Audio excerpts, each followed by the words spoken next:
no need to argue. Yeah, so feeling stuck and feeling a victim, I think we kind of went over the fact that at least you and I have, Eric, has there been a time in your life where you felt stuck, and how did you overcome that?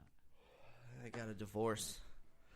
No, well, that's sure. accurate. Yeah, that was yeah.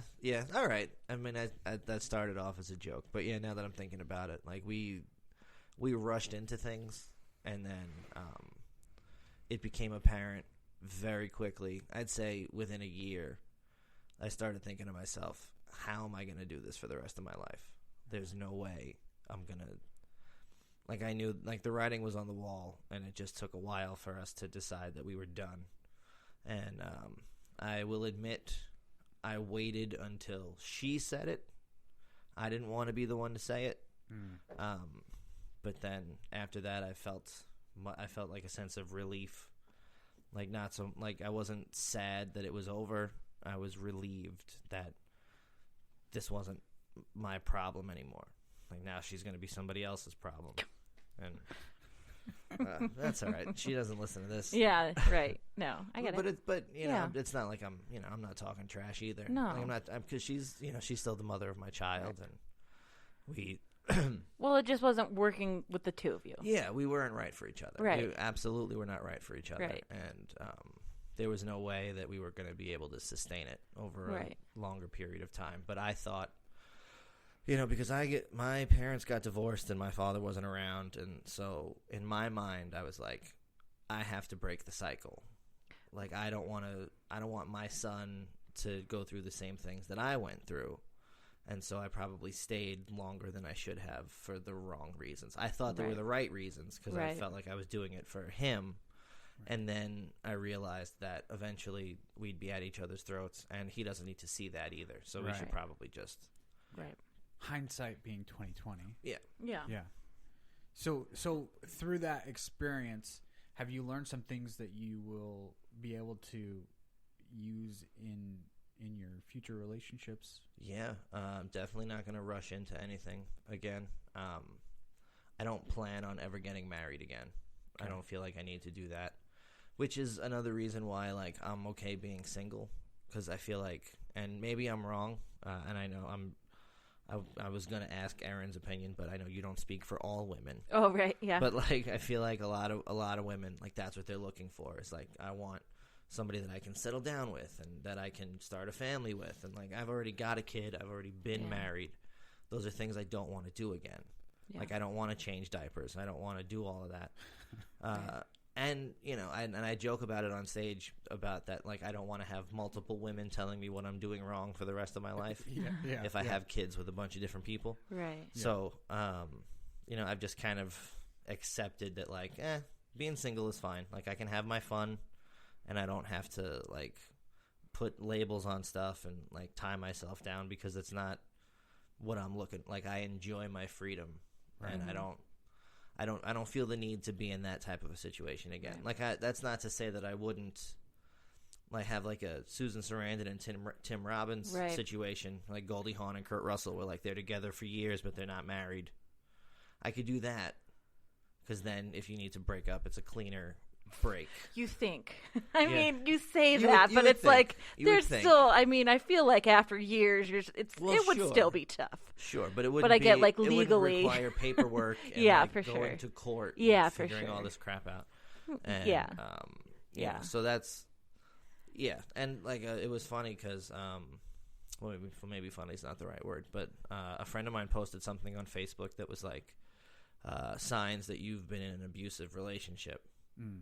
And I was reading through them, and I went, whoa, there's that one, there's that one, I didn't realize it when it was happening. Mm-hmm. And I don't even know that, I don't want to say that she was doing it on purpose. Right. But I was like, oh, this is, okay, it's a good thing I got out of this then, because these are, I noticed a lot of things on the list that were like, I probably should have, addressed that red flag when it came up. But have you guys heard of the frog in the pot of boiling water? Right. Yeah. So it's the slow. It's the frog in the water on the burner. But if it's already boiling, the frog won't hop in. But if you just put it in and then you turn on the heat and then it just gently starts to boil and then it cooks that way. It'll literally cook itself to death.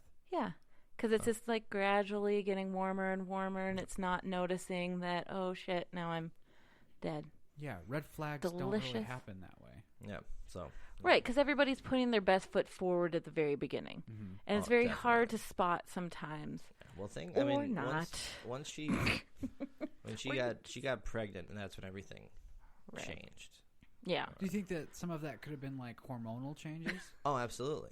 Absolutely, okay. Which is why I am a firm proponent that like birth control should be readily available and free to people who need it, because she, like I'm sure many women are, she needs like birth control to not just prevent babies, but to like not be, to keep herself on an even keel, I guess. Hormonally balanced. Yeah, and I'm trying to be as, like I'm not trying to be mean about it or whatever, because if she does listen to she happens across it, but no, so like, and then I think that was a thing, is that she obviously got off the birth control so we could have a kid. It wasn't an accident. We planned him. Oh. We talked about it. We decided we wanted a child, so we actively tried to have one. And I think that that's where everything switched. Mm-hmm. Was she got pregnant, the hormones went crazy, and then it never went back to where it was. Which, those are the chances you take when you rush into something and you don't really. I don't think either one of us really thought it through. And that's not. I'm not, and I don't want to put all the blame on her, because I could have been a better husband. And looking back on it in hindsight, I could have been a better husband. I thought I was. And then I started thinking, and I was like, well, I could have done that differently. I could have done that differently. Right. So, we're both at fault in what the... Yeah, takes two to tango. Exactly. Yeah, for sure. Going back to the dating thing, I don't know. I wouldn't say every woman wants to get married. That's their end game. But I would say here in Idaho, probably, because that's just kind of the way that everybody grew up. Yeah, that's what you do, apparently. Yeah, you're like, oh, cool. There's a very big sway from a certain particular church, and even if you're not necessarily in that church, everybody else is. So it just kind of seems like the norm to do is to get married and have babies pretty early. But then you get then you move out of Idaho, and you're like, oh. That's not how this is everywhere? Okay, cool. But I do know that I don't know what it is on the guy side. I know that what I've heard is that there are a lot of single women with kids, single moms who are like, I just need a partner to help me. But then there's also other women. I do not think I want to get married again. And I don't think I want to have kids either. I would just like to have a functioning, healthy relationship. It's crazy. I know. It's a lot to ask for. It is a lot. It does seem.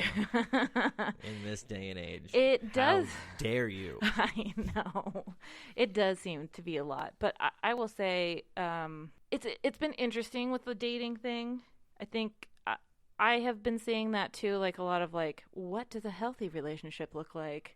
Green flags instead of red flags, right? And then it's like, what does a toxic, abusive relationship look like? And I'm like, oh man, that's been almost all of my relationships. These are bad. Yeah. And I will say for myself, and what I've been coming to terms and grips with is that I had a very bad marriage. It was very intense for 3 years. And sometimes when, and I was very young too, I should say that. I was 20 when I got married. And so that's when you like start forming things. It's too young. Right. It's too young. And I feel like at that age, everybody's going out and they're partying and they're learning the things that they like. And that should be the time for you to just kind of go wild. And instead, I had a husband who was an alcoholic and a drug addict. And so I constantly felt like I had to keep things, even keel. It was a constant anxiety and trying to make things right all the time. Like, what can I do to make this right? What can I do to do, so that things don't escalate? I used to joke when I was 22 that I felt like I was 30 because I was just like, oh my God, I'm constantly doing this stuff. And because of that, I've been realizing, and it almost seems like what the victim thing too is that like, oh, I'm jumping in these relationships because that's the comfort level that I have. Yeah. That's all I know. Right. This is, I don't want to do this. I don't like how this feels, but it's actually all I know. And as silly as that sounds, like I'm saying I don't like it because I don't, but it is comfortable. Yeah. That's how I operate. And then, I don't want to do that. Yeah. So for the last person that I dated, I saw that pretty quickly and I ended it, but it's been very hard to like then be like, okay, how do I not do this again? And then it's one of those things where I'm like, okay, don't beat yourself up. It happened. You're moving on. You're doing fine. And this doesn't necessarily mean that it's going to happen again. Like, you're going to slow down for things. You're going to really get to know people. You're going to get off Tinder. Because that, I found out, bad. Cesspool for toxicity? Well, yeah, that and just, I just don't feel like a human. I feel like an object. I didn't realize how much of I was like, I'm feeling good. Let me go on this date. Oh my gosh, you don't care who's sitting across from you right now. Yep. Okay. Yeah. Cool. That's not cool. No. But that's hard. I mean, that's the thing.